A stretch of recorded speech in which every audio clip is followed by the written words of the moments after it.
Hi Dom, so it's deja vu. We're back to the future with EV charging plug-in grants Yeah, in the UK.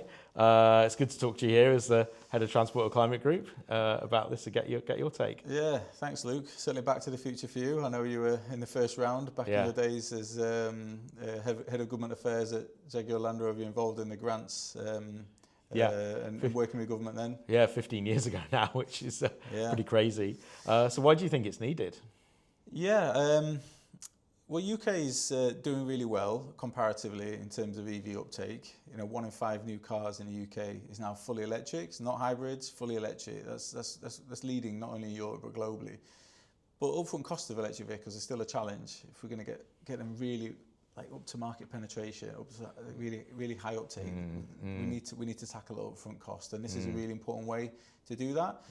Demand for EVs, is rising naturally, but it needs to increase more to meet targets through the zero emission vehicle mandate, which is in place, but also to meet the UK's carbon targets. It's worth remembering 14% of carbon emissions in the UK come from cars alone. Yeah, yeah. So this is a really important way to get demand for EVs up. They're the simplest way to tackle emissions from road transport. But it's particularly an issue for private buyers in the UK, isn't it? More than fleet buyers and business buyers who we work with. Yeah.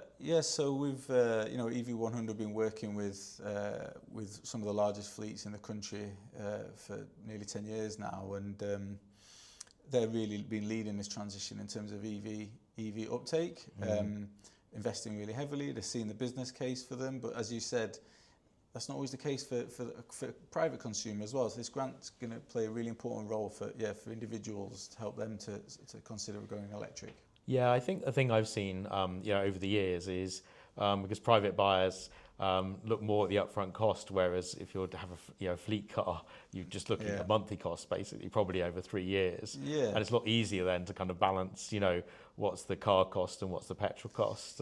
But for a private consumer, just that extra upfront side to then potentially save on their petrol costs is a bit of a harder calculation. Yeah, absolutely. And we call it total cost of ownership. Kind of fleet world, essentially calculating the overall cost of the vehicle, including the ticket price, but also the running costs. And it's a bit of a mind shift. People tend to look at the upfront cost of a car. That's just traditionally how it's been done for a long time. You've got to look at what's the overall cost. But I think this is welcome because it will reduce that upfront cost and just make them a bit more compelling to more people. Yeah, and maybe help them to look past some of the challenges there might be with infrastructure, but we'll come on to that. Yeah. I mean, actually, is this a situation that's unique to the UK, or are you seeing this across other European and Western markets as well? Yeah, so we've got projects around 10 markets across the world, which are looking at this global EV transition at Climate Group, and affordability of EVs is an issue everywhere, essentially. Tends to be a bigger challenge, the bigger the vehicle. Cars in the UK, for example, in many cases, you can make a really clear economic case to buy them already, just without subsidy. But in most markets, you need government intervention still to help bring them into cost parity. But this is only one piece of the jigsaw. These subsidies are not enough on their own. We need the charging infrastructure, as you highlighted, but also you need to make sure that these vehicles are available. You want enough vans, you want enough cars, you want electric heavy goods vehicles. All the different vehicles we have on the road, they all need to electrify. So that's a big part of it as well. Yeah, so it's going to be interesting to see how effective this is. And I've been thinking about it. I think there's 4 things that we've got to watch out for, actually. Yeah. The first thing, is this grant, is there enough money? will the grants run out? They will probably. When they do run out, or they look like they're running out, will they fall off a cliff? Yeah. We've seen the impact of that in Germany, where there was a big impact on EV sales, and consumers got used to government help to buy these vehicles. And we don't really want sort of feast and famine approach when actually there's been a really steady climb in sales, as you said here.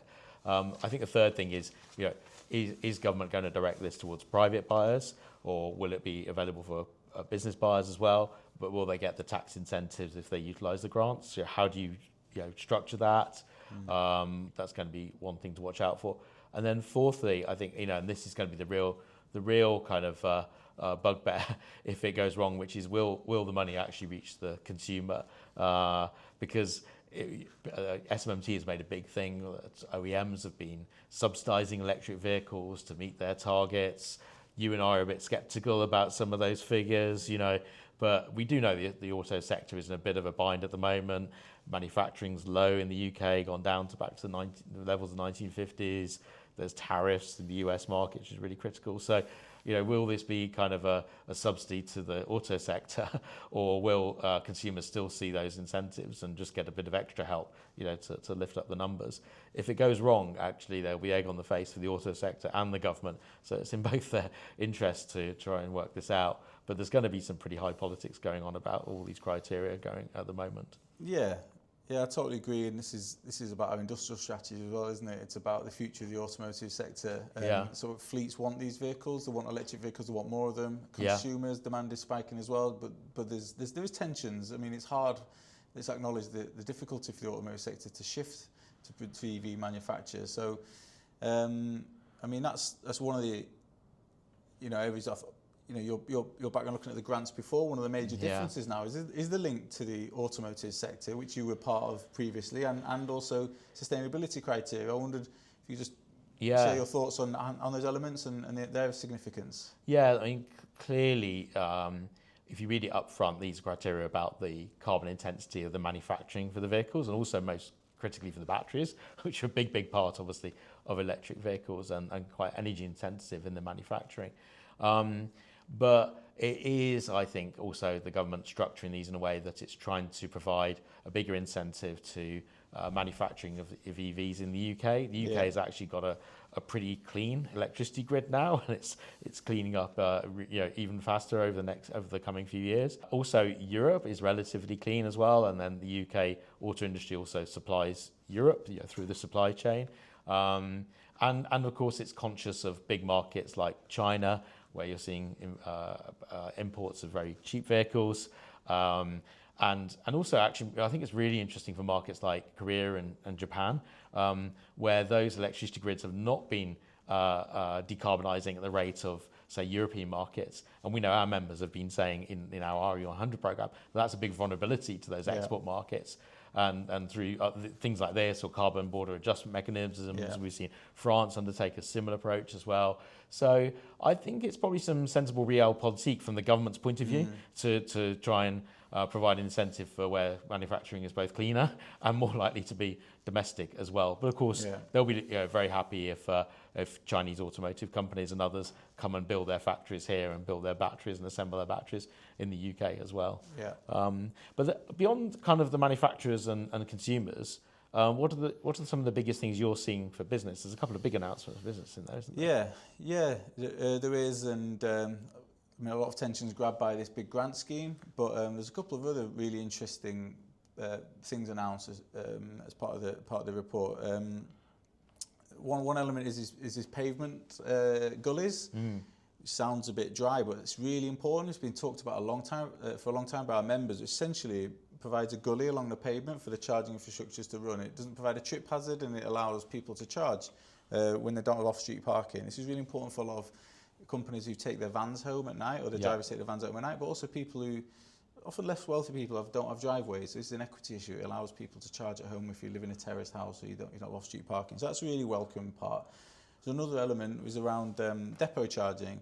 We're doing quite well in the UK on public charging. There's 80,000 public charge points now across the country, 10,000 of those ultra-fast or fast chargers. A key area which is totally undeveloped at the moment, not just UK but everywhere, is around depots. Vehicles are taken home at night. They're sat there. It's a prime opportunity to charge them up. But at the moment, it's very expensive. It's like wading through treacle, putting in applications for good upgrade, getting the charge points put in. What the government has done as part of this announcement is set aside £30 million to support with depot charging, a grant to install depot charging. It's really, really welcome, and I think it's not going to solve the whole issue, £30 million, but it's a great step in the right direction. Yeah, I've got a real geeky interest in this actually, because I think we've had limited money sometimes for charging points, and there's been a tendency to try and please lots of different areas and lots of different local authorities, but we've ended up spreading the fairy dust quite thinly, and actually just to get the economies of scale where you've got so many vehicles and be looking at one location for sorting the substation, the power lines, everything you need to do to, to get those vehicles to become electric vehicles and support businesses who want to do it, to move, it should really help this move a lot faster. And it's kind of crazy that it's taken this long to get to there. Definitely. But when you're bringing together different stakeholder groups who are not used to speaking to each other, this doesn't apply to transport. It's across the environment agenda. We're bringing together utilities, bringing together the district network operators, who run the regional electricity grids and fleets, charge point operators, all these stakeholder groups not used to speaking together. You've got to bring together and speak the common language and reach agreement. And then there's the key thing about money. Who's going to fund this? So it's, it's good that the government's grasping the nettle there. There's a long way to go. But yeah, you're right. I've got a bit of that geeky interest as well. I've been in transport for about 15 years. 15 years now, kind of become a bit of my thing. But yeah, it's just coming up time and time again. Not in the UK, but everywhere. Yeah. If we're going to get 20% EVs now, if we're going to get up to 100%. All the vehicles on the road have to be electric. We have to solve this one, so it's good to see the UK acting on it. Yeah, there's a lot of hard work to come, a lot of delivery. Loads of hard work to come, but it's a step in the right direction. Yeah.